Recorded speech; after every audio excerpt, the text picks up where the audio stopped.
Tantor Audio, a division of Recorded Books, presents The Madness of Grief by Panayotis Cacoyannis, narrated by Gemma Dawson. 1. 1969. 1.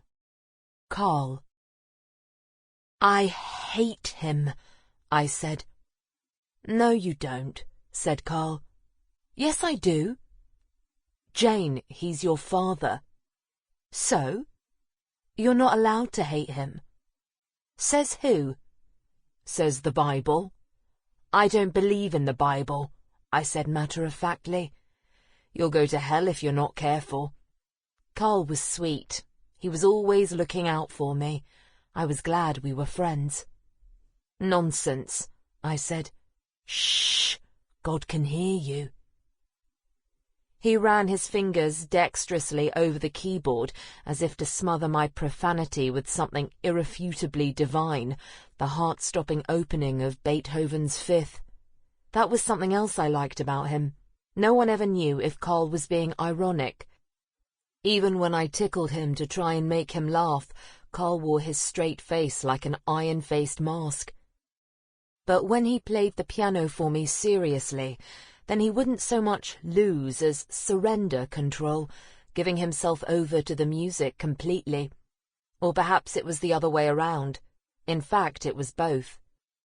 Becoming as one with it, he had a way of interpreting the music that added to it something mysterious, an inscrutable extra dimension. I didn't know all this because I knew a lot about music. I knew it because someone important had written it, and Karl had read it out to me, and although I'd be the first to admit that I didn't know a lot about music, every time I heard him play, I could feel what it meant. Karl gave an edge to the music that made his performances visionary, a word that made me proud to be his friend, and it made me even prouder that Karl said he was proud to be my friend. "Of course he can't hear me," I yelled over Karl's playful thumping. What I liked best was the lack of complication in our friendship. The other boys I knew were all after only one thing, or at least made a show of being after one thing, which they wouldn't have known what to do with. My interest had always been in much older boys. They too were after only one thing, which they would know what to do with, after they had bullied the younger boys out of the way. But though I relished their attention, I had only ever let them go so far, about as far as holding hands and a dry kiss on the lips, which wasn't very far and fell short by a very great distance of the one thing they were after, and which really I only imagined they would know what to do with. Probably they were just better at pretending. "Yes, he can, or he wouldn't be God," Karl yelled back as he marked his finale by pounding the keys with all his fingers at once. When the music had reverberated into silence, he turned his stool to face me squarely as I stood beside the rickety grand.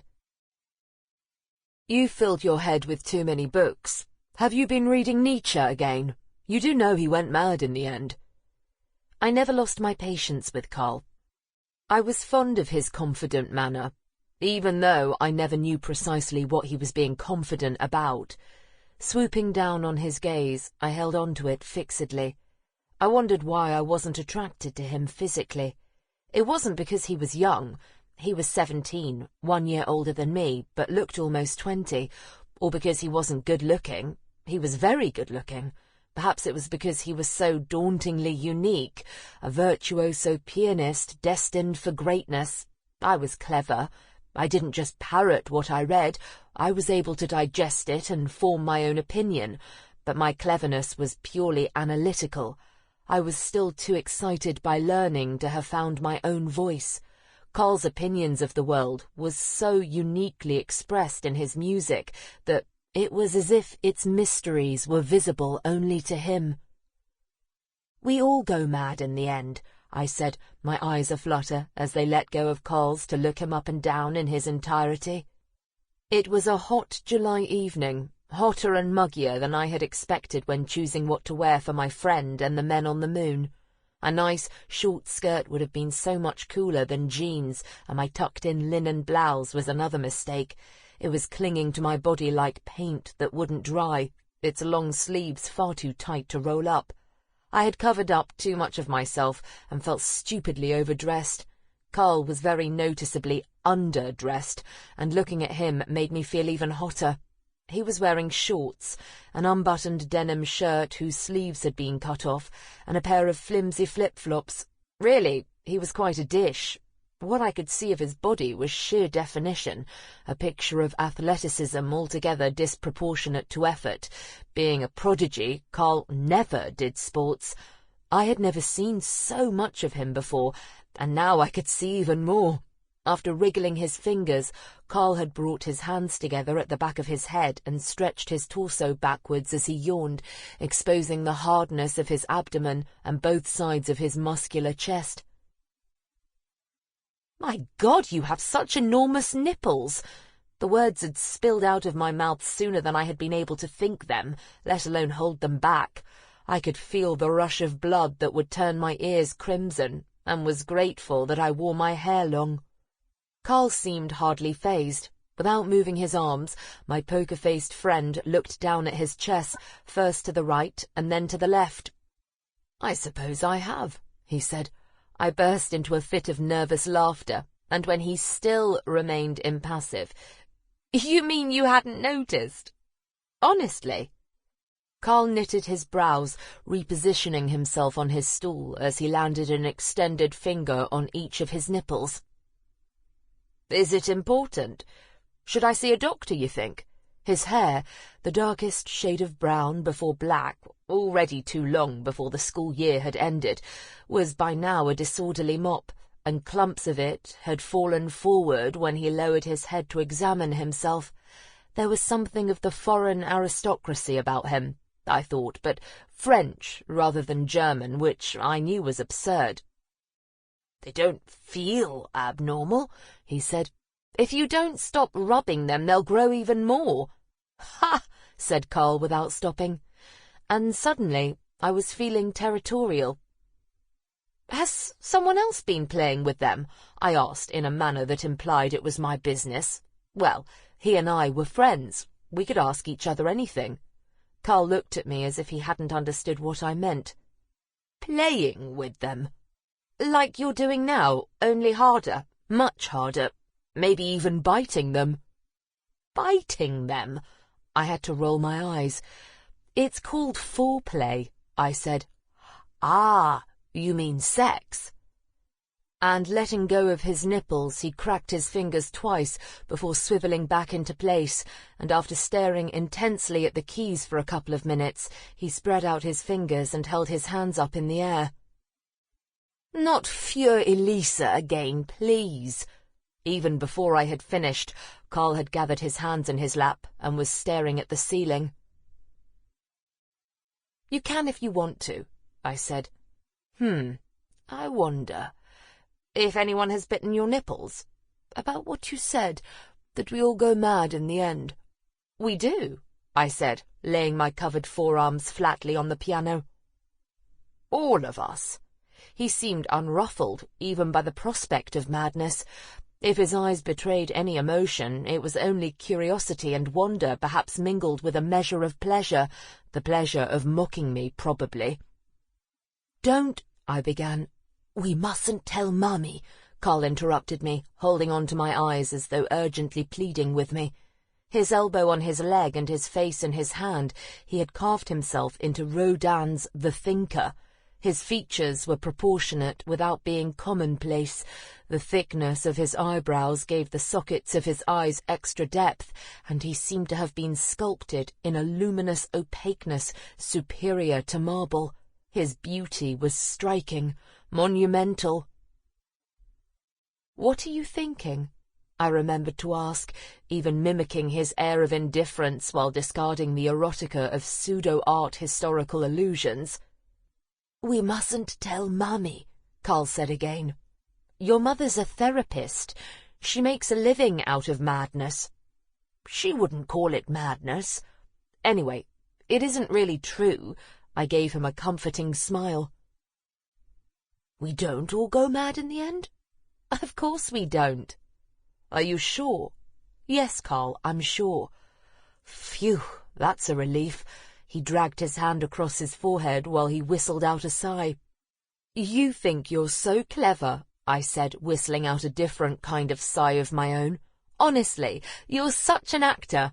I stood upright by the piano, and while I went through the motions of wagging a finger at this boy-god who somehow always got the better of me, I felt the redness return to the tips of my ears.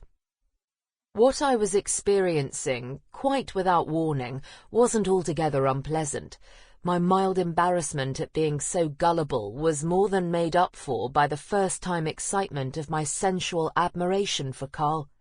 How lucky I was to be able to enjoy it purely from the safe distance of a friendship that would always be platonic, because why would Karl be interested in me? I was trying to make a point, he said, getting up from his stool and offering an open hand to me. He bowed his head a little as he gave his hand a jerk to encourage me to take it. When I did, he led me away from the piano to the opposite end of the room, and we sat next to each other on the sofa, facing the TV. And what point would that be? That there's a God who can hear me? That there's more to life than just being clever at manipulating words?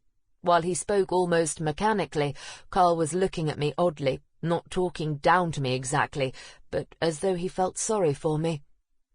You don't think I know that? I knew it at that moment better than at any time before. And everything you read is so depressing. Mummy thinks it's unhealthy.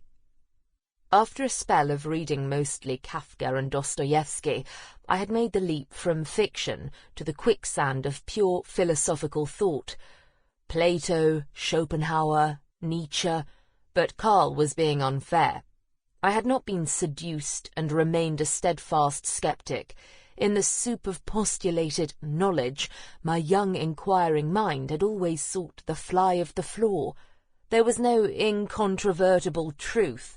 In its many different forms, the flaw was universal. But there was beauty in the poetry of manipulating words, and I was clever enough to regard what I read as mere exercises in expressing different versions of untruth. I had examined obsessively the lives of the men. They were mostly men, whose fictions and theories proffered an interpretation of the world. Invariably their vantage points were tainted, mired in contemporary prejudice or personal tragedy, even in lunacy. As for religion, Svidrigaïlov's mockingly cynical account of eternity in Crime and Punishment had instilled in me an absolute lack of even the most minimal capacity for faith. I was definitely not a mystic. Karl had never before shown any interest in what I was reading. He had politely listened to me talking about Phaedo and Phaedrus and the Metamorphoses, and had winced at my devotion to Nietzsche. I had tried to explain that Nietzsche had been much misunderstood, and that in any case what had attracted me was not so much the letter as the lyrical energy, the raw gusto of what he had written, but Karl had barely listened. I was interested in his music. He did not reciprocate by being interested in my thoughts.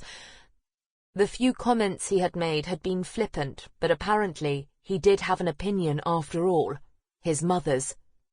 "And what does Mommy think about your music?" It was a blow below the belt. Mommy didn't know about Karl's own very special compositions. Only I did.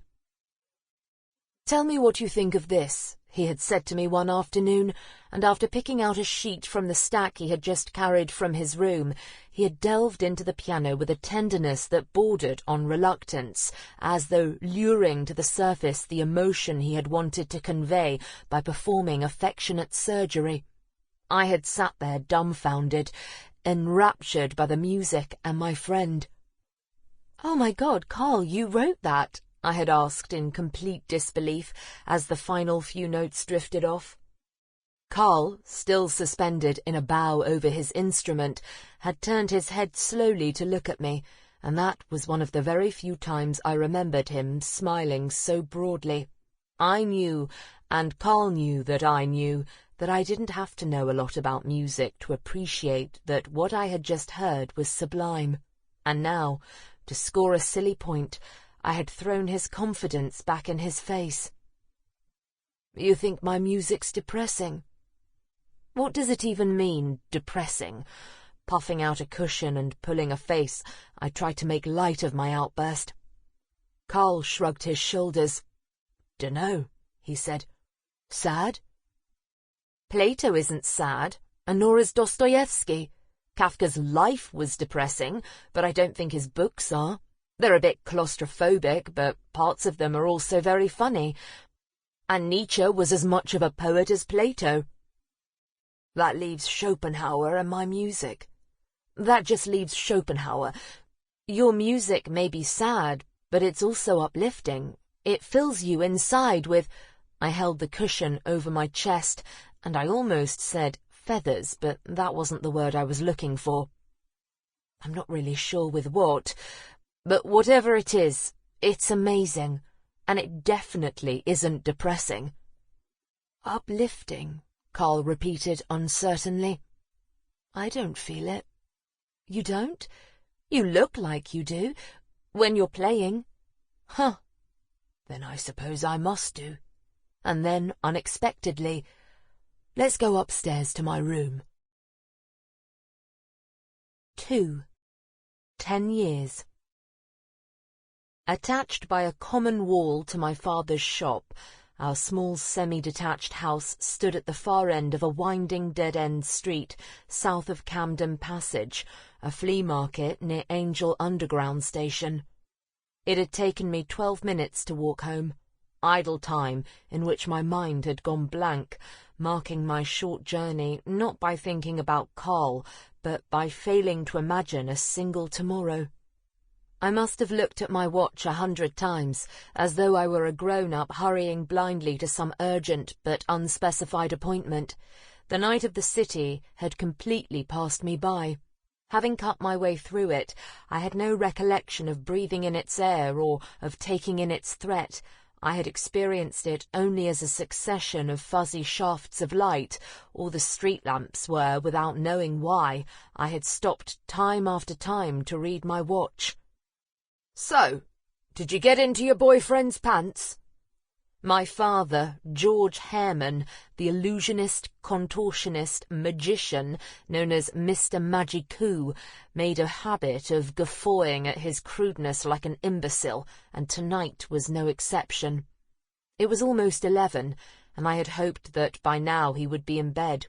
Ever since before I was tall enough to reach the front door keyhole, on tiptoe, I had had my own key, and had always come and gone as I pleased. I was a sensible girl. My father knew he could trust me. And he hadn't done a bad job of raising me, had he? I read an awful lot of books, and was more or less dating a classical pianist.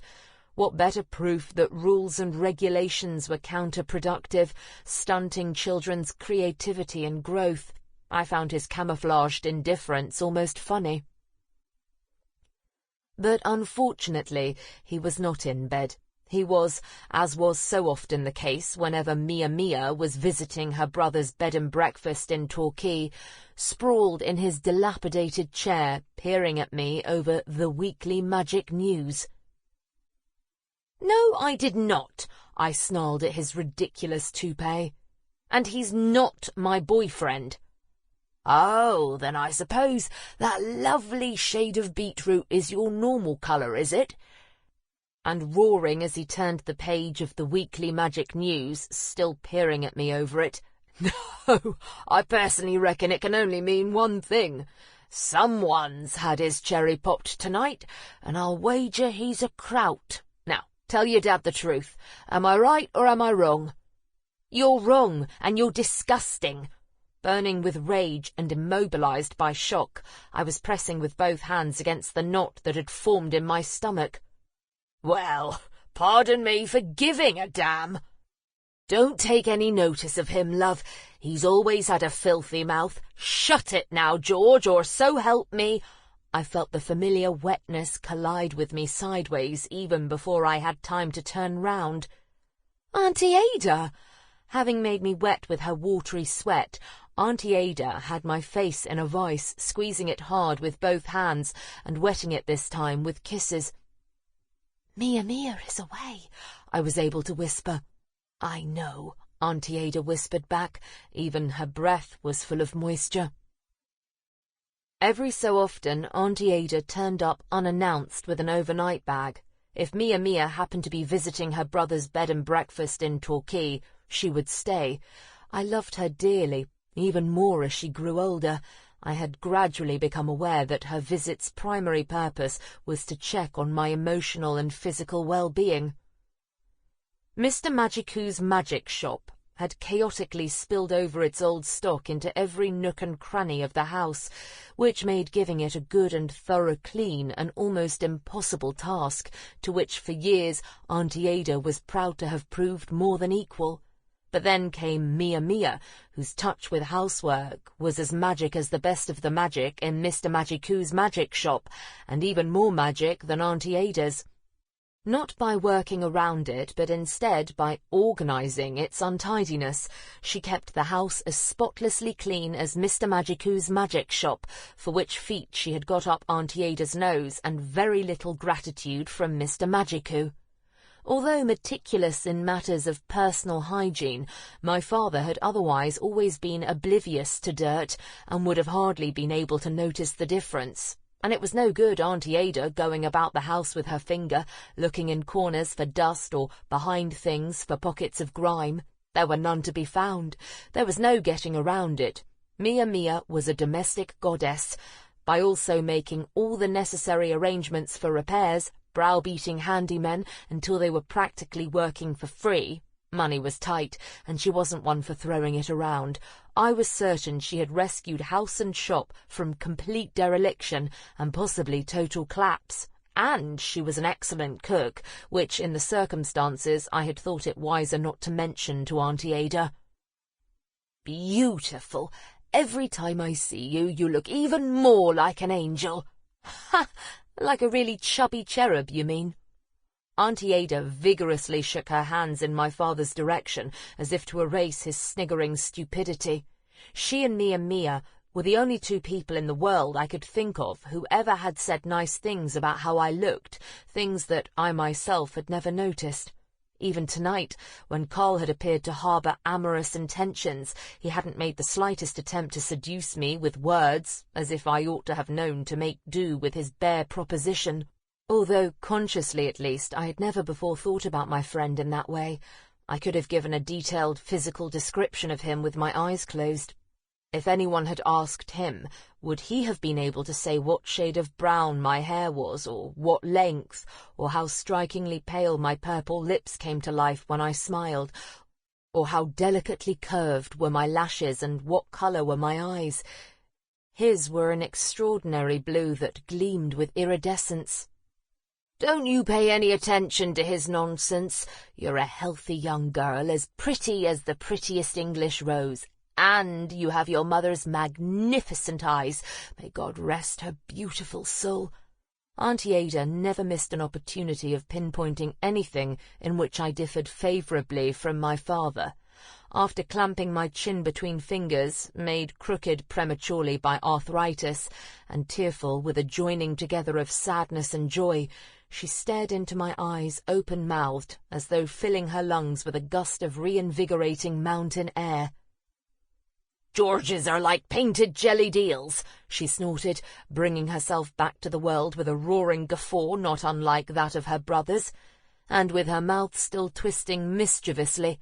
"Shifty, squinty, tiny and liquid," she spat, pointing with a twitch of her nose at my father. Then, tightening her grip of my cheeks, she turned back to face me, widening her lips into a smile as though to mark out the breath of her love for me. "Whereas yours, well, they take one's breath away with their brightness. Like giant wells of goodness they are, emerald jewels that sparkle like valves." "Wells are full of water," my father puffed while shifting in his chair, still behind the weekly magic news. "And giant wells are even more liquid than eels." "It's true, Auntie Ada. After using it to rub an eye with, I held out the hook of my left index finger. Auntie Ada let go of my face to slap with both hands the contrary evidence out of the way. "Your eyes are pellucid," she said, and then hissing at the back page of the Weekly Magic News, "whereas his are more like the miasma of a swamp." Craning over his paper, my father goggled to the best of his ability at his sister. "These, I'll have you know, are the eyes Val fell in love with, and she never once complained about either their size or their affliction. That woman was a saint. And it's an allergy. I would hardly call an allergy a miasma. I was not referring to your allergy. Come on now, the girl," said my father, as he slowly bent his head in my direction. "I thought we'd agreed that we'd keep all our differences private, and you know it's what Val would have wanted. Val was too good for you. You didn't deserve her.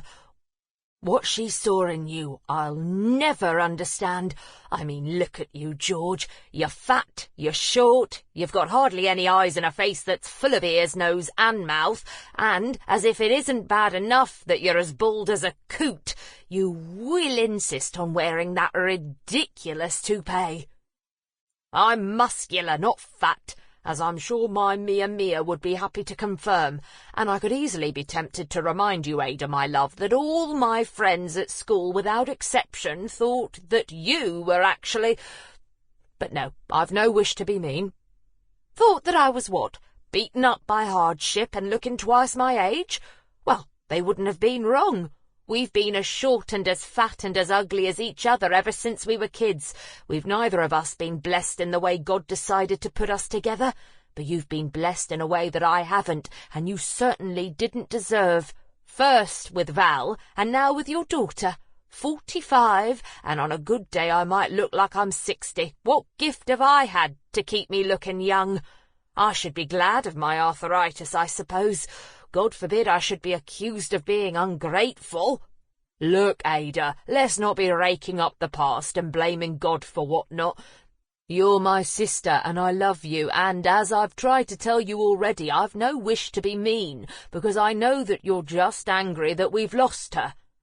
And with that, my father tried to hide himself again behind the crumple of the Weekly Magic News. "Lost her, you say?" Auntie Ada gave out a wounded growl, her stridency fired up under memory's strain. 10 years, George. 10 years almost to the day since you killed her. That's how long it's been, and you still haven't looked your own child in the eye to beg her forgiveness, and not just for that, with her mother still barely in the grave, you very nearly murdered your daughter as well. Ada, that's enough. The Weekly Magic News was on the floor. Half risen from his chair, my father loomed as though frozen in mid-motion, his legs still bent and his arms hanging loose like an ape's. As she made a leap towards him, Auntie Ada burst with violent sobs into tears, and somewhere near the middle of the distance between them she stopped, her thick frame trembling opposite my father's bending bulk. Then, as she turned around slowly to make her way upstairs to the bathroom, where she would lock herself up for at least half an hour, slumping back into his chair, my father disappeared behind the Weekly Magic News. I remembered every one of 1,000 variations of that scene like a dream. My father scowling in his chair, Auntie Ada sniping angry words at him, then stomping towards him as though ready to strike him, gaining ground and then retreating. Shrinking into a corner, I would watch them without ever taking part, supposing in my bookish understanding of the world that this must be what people meant by grief. 3. Otto Dix. Just a handful of zigzags away, Karl's house in Cross Street belonged to a different world. Over an expanse of beam upon beam of solid oak, the piano room was also the living room, and the dining room, and the kitchen, full of shiny bright orange formica. The piano was old, but had once belonged to someone very famous. The rest of the furniture was Scandinavian, wooden and modern. Sliding glass doors opened out to a miniature patio so immaculately uncluttered and tidy that it looked like it belonged to a minimalist doll's house. I had never seen the rooms upstairs, but if the bed... Sample complete. Ready to continue?